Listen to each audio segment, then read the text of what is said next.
یہ ایک بڑا ذاتی قسم کا ایک شخص کا دکھ ہے جو اپنے ہی گھر میں اجنبی ہو جاتا ہے، لوگ اس کی تکلیف کو جانتے ہی نہیں ہے، اس کے درد کو جانتے ہی نہیں ہے۔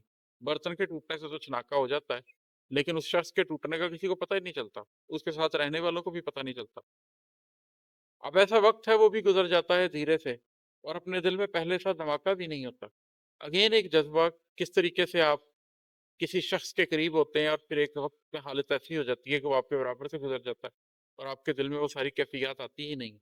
مگر ان کے بیچ میں ایک شعر آ گیا ہے جو اس بات کا احساس دلاتا ہے کہ نہیں، زندگی میں کچھ اور بھی چل رہا۔ ہماری بھوک دل کی بھوک ہے، جسموں سے آ رہی ہے۔ ہماری بھوک دل کی بھوک ہے، جسموں سے آ رہی ہے، نہیں بھرتا ہے اس میں پیٹ، فاقہ بھی نہیں ہوتا۔ اب یہ جو آپ کی ذات کی بھوک ہے، جو زندگی میں کچھ معنویت چاہ رہی ہے، کوئی مقصد چاہ رہی ہے، کوئی زندگی کے اندر کوئی بڑی چیز چاہ رہی ہے، یہ مادے سے وابستہ ہی نہیں ہے، یہ جسموں سے آ رہی ہے، جسمانی حقیقتوں سے بھی آ رہی ہے۔ اس کے اندر بھوک بھوک نہیں ہے، اس کے اندر فاقہ فاقہ نہیں ہے، اس کے اندر پیٹ بھرنا پیٹ بھرنا نہیں ہے۔ تو آپ کے اندر ایک لو لگی رہتی ہے، آپ زندگی کی عام چیزیں بھی کر رہے ہیں تو اس میں اس کا ایک اظہار ہوتا رہتا ہے۔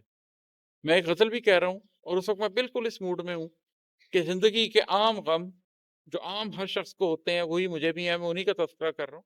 تو ان میں بھی کہیں وہ میرے دل کے اندر لگی ہوئی اس لو کا، میرے دل کے اندر لگی ہوئی اس ایک آتش کا اظہار ضرور ہوتا رہتا ہے۔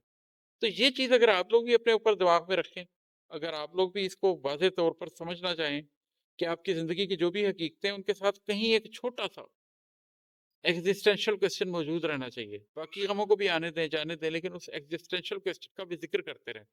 جب آپ ایسا کرتے رہیں گے تو کہیں نہ کہیں سونر اور لیٹر وہ بات اتنی زیادہ اہم ہو جائے گی کہ باقی ساری چیزیں پیچھے رہنا شروع ہو جائیں گی۔